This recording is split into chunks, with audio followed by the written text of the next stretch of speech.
Financial markets పై పట్టు సాధించాలనుకునే వాళ్ళు Revanth conduct చేసే వెబినార్ కోసం ఈ నెంబర్ కి కాల్ చేయండి. సుమన్ టీవీ ప్రేక్షకులకు నమస్కారం. నేను మీ Revanth Chalamala. So stock buying చేయాలనుకుంటున్నాం, దానికి ఏదైనా ఒక మంచి ఫార్ములా చెప్తారా? The most common question. So stock buying అనేది డెఫినెట్గా చాలా risky when compare to mutual funds and all. Stock buying అని చాలా రిస్క్తో కూడుకుంది. కానీ బయింగ్ చేసేటప్పుడు కూడా జస్ట్ ఏదో ర్యాలీ అవుతుందనో, ఒక దగ్గర నుంచి ఒక దగ్గరికి ప్రైస్ వెళ్ళిపోయింది అన్న రీజన్స్ తోటి ఎంటర్ అవుతున్నారు. కానీ అసలు ఏదన్నా కానీ ఒక స్టాక్ మూవ్ అవ్వాలి అంటే దాని బిజినెస్ని మనం అర్థం చేసుకోవాలి, దాని బిజినెస్ బాగుండాలి, అప్పుడే మనం దాంట్లోకి ఎంటర్ అవ్వాలి అని ఎంతమంది చెప్పినా దాంట్లో మనం అనలైజ్ చేయడానికి మనకు సరైన టూల్స్ తెలియకడం, లేకపోతే చదవడం రాకడం, రకరకాల వాటి వల్ల మనం ఫెయిల్ అవుతూ వస్తున్నాం. సో బేసిక్గా స్టాక్ కొనేటప్పుడు మనం కొనేది ఒక స్టాక్ని కాదు, మనం కొనేది ఒక వ్యాపారాన్ని. సో ఎప్పుడైనా ఒక వ్యాపారంలో పెట్టుబడి పెట్టేటప్పుడు, సో ఈ భాషలోనే మాట్లాడదాం, స్టాక్ కొంటున్నాం స్టాక్ అమ్ముతున్నాం కాదు. ఒక వ్యాపారంలో పెట్టుబడి పెట్టేటప్పుడు మనం దాంట్లో సహజంగా మనం పట్టించుకోవాల్సిన కొన్ని అంశాలు ఏంటి? ఆ కంపెనీ ఫస్ట్ ప్రాఫిట్లో ఉందా, లాస్లో ఉందా, అది మెయిన్. అసలు ఆ కంపెనీ సైజ్ ఎంత మార్కెట్లో? ఇప్పుడు ఒక ఊరుంది, ఆ ఊర్లో 4-5 హోటల్స్ ఉన్నాయి. ఆ 4-5 హోటల్స్లో పెద్ద హోటలా చిన్న హోటలా, ప్రాఫిట్స్లో ఉందా లాస్లో ఉందా, అప్పులు ఎంత ఉన్నాయి, సో వాళ్ళు సేల్ జరుగుతున్నా కానీ ఖర్చు ఎక్కువ అవడం వల్ల లాస్లోకి వెళ్తున్నారా, ఇట్లా కొన్ని పారామీటర్స్ బేసిక్ ఉంటాయి కదా. అట్లాంటి బేసిక్ పారామీటర్స్ తోటే మనం కూడా స్టాక్స్ని అనలైజ్ చేయాలి. జస్ట్ కామన్గా కొంచెం కామన్ సెన్స్ యూస్ చేయాలి. కాకపోతే when it comes to the stock market, స్టాక్స్కి సంబంధించి ఆ కంపెనీస్ అన్నీ కూడా కొంచెం పెద్ద పెద్ద సైజ్ కంపెనీస్ కాబట్టి వాటి నెంబర్స్ కొంచెం కాంప్లికేటెడ్గా ఉంటాయి. సో బేసిక్గా మనం ఇన్వెస్ట్ చేయాలనుకునేటప్పుడు ఎప్పుడైనా నేను టాప్ టు డౌన్ అప్రోచ్ పెట్టుకోండి అని చెప్తాను. ఫస్ట్ అసలు మనం ఎందులో ఉండాలి? మిడ్లో ఉండాలా, లార్జ్లో ఉండాలా, స్మాల్లో ఉండాలా? ఫస్ట్ దీన్ని ఐడెంటిఫై చేయాలి. లార్జ్ అని అంటే మనకి టాప్ 100, నెక్స్ట్ 115 మిడ్ అంటాం, తర్వాత 215 స్మాల్ అంటాం. సో బేసిక్ ఇప్పుడు నేను రికమెండ్ చేసేది ఏంటి అంటే, నేను ఇచ్చేటువంటి ఏదైనా బేసిక్ నాలెడ్జ్ అనేది మీకు మిడ్, స్మాల్, పెన్నీ స్టాక్స్ వీటికి అయితే పనికి రాకపోవచ్చు. కొద్దిగా మిడ్ వరకు ఏమో వర్కౌట్ అవుతుందేమో, కానీ ఈ పెన్నీ స్టాక్స్ ఇవన్నీ వీటికి వర్కౌట్ కావు. మన లార్జ్ క్యాప్లో నిఫ్టీ 50 లేకపోతే టాప్ 100 కంపెనీస్లో సెలెక్ట్ చేసుకోవడం వరకు కొంతవరకు ఈ అనాలిసిస్ పనిచేస్తుంది. సో బేసిక్గా ఈ అనాలిసిస్ని బేస్ చేసుకుని మనం ఎలా చేయాలి? ఫస్ట్ ఏ సెక్టార్లోకి ఎంటర్ అవ్వాలి? ఫర్ ఎగ్జాంపుల్ ఇక్కడ మనకు చూస్తే ఈ స్క్రీనర్ వెబ్సైట్, ఈ స్క్రీనర్.in వెబ్సైట్ అనేది అందరికీ ఐడియా ఉండే ఉంటుంది.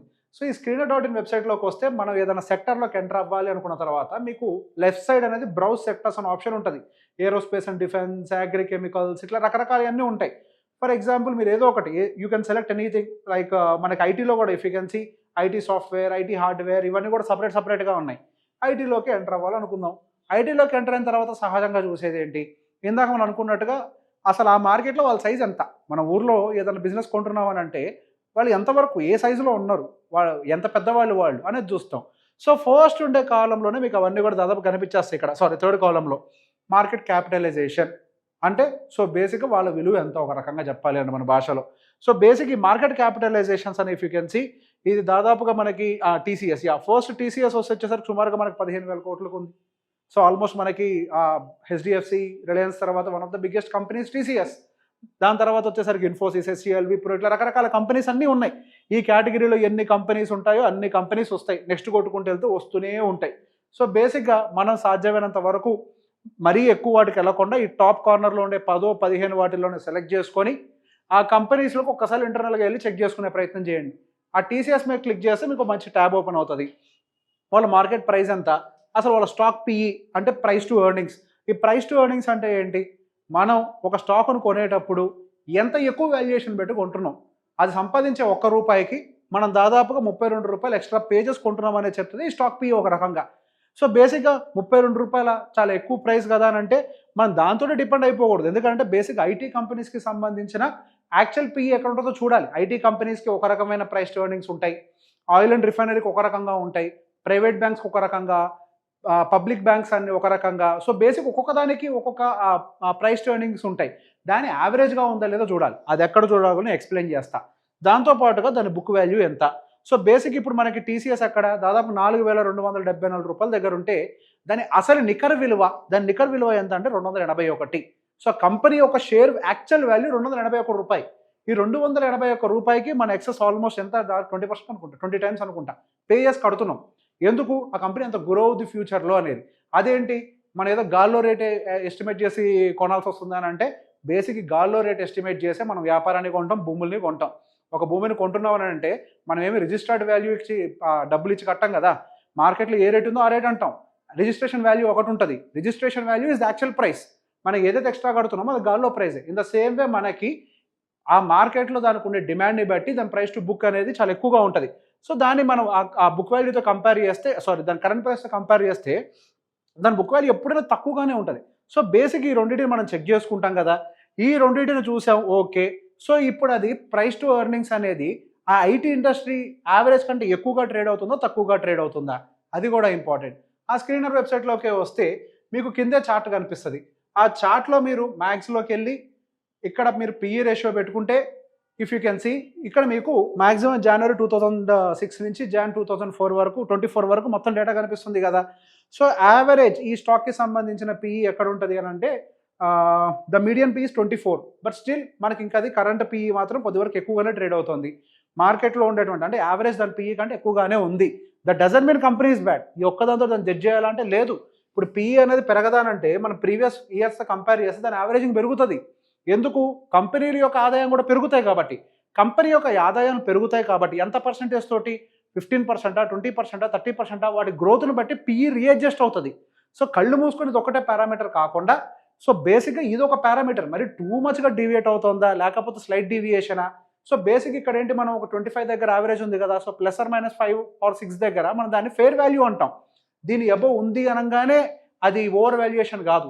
ఒక జోన్ పెట్టుకొని దాన్ని ఫెయిర్ వాల్యుయేషన్లో పెట్టుకొని చూసుకుంటూ ఉంటాం. ఇది పిఈని చూడటానికి.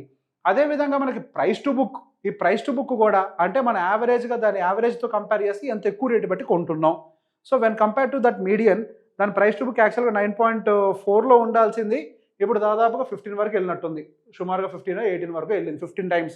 సో బేసిక్గా అది దాని విలువ 280 రూపాయలు అయితే మనం ఏదో 15 times యాడ్ చేస్తే ఇప్పుడు కరెంట్ మార్కెట్ వాల్యూ వస్తుంది. సో దాన్ని మనం యాక్చువల్గా ఇప్పుడు కనుక టీసీఎస్ దివాలా తీస్తే మనకు వచ్చే రేట్ అంతా అంటే దాని షేర్ ప్రైస్లు 280 రూపాయలు. సో అది సహజంగా ఐటీ కంపెనీస్లో ప్రైస్ టు బుక్ కానీ ప్రైస్ టు ఎర్నింగ్స్ కానీ ఎక్స్పెన్సివ్గానే ఉంటాయి. దాన్ని కొంచెం కిందకి తీసుకొస్తే ఇందాక నేను చెప్పినట్టుగా దాని యొక్క ఇంటర్నల్స్ని మనకు అర్థం చేసుకోవడం రాదు కదా అని అంటే మీకు ఇక్కడే దాదాపుగా స్క్రీనర్లోనే దాంట్లో ఉన్నటువంటి అడ్వాంటేజెస్ ఏంటి డిసడ్వాంటేజెస్ ఏంటి రెండూ రాసేస్తాం. సో వీటిని కొంచెం చదివినా మీకు అర్థమైపోతుంది. సో దీంట్లో ఉన్నటువంటి లైక్ బ్యాడ్ థింగ్స్ ఏంటి, stock is trading at 15.2 times of the book value. ఇందాక మనం అనుకున్నాం కదా చాలా ఖర్చు పెట్టుకుంటున్నామని, దాన్నే కొంచెం రెడ్ జోన్లో పెట్టి రాశారు ఇది ఒక డిసడ్వాంటేజ్ మనకి అని. సో ద కంపెనీ ప్రీవియస్ సేల్స్ని కొంత లోవర్గా డెలివరీ చేసింది. సో బేసిక్గా లాస్ట్ 4-5 years నుంచి అంటే 2-3 years నుంచి ఐటీ కంపెనీస్ అన్ని కూడా కొంచెం వీకర్ నెంబర్స్ని పోస్ట్ చేస్తున్నాయి. ఇక్కడ అదే రాశారు, పాస్ట్ 5 yearsలో కొద్దిగా వీకర్ నెంబర్స్ పోస్ట్ చేస్తున్నాయి. అండ్ దాంతోపాటుగా దాని అడ్వాంటేజెస్ ఏంటి, కంపెనీకి అప్పులు దాదాపుగా లేవని రాశారు. అండ్ దాంతోపాటుగా రిటర్న్స్ ఎలా వస్తున్నాయి. సో ఇవి డీటెయిల్స్ అన్ని కూడా ఇక్కడ ఉంటాయి. దాంతోపాటుగా వాటి కాంపిటేటివ్ కంపెనీస్ ఏంటి, ఆ కాంపిటేటివ్ కంపెనీస్ యొక్క పిఈ రేషియో ఎలా ఉంది.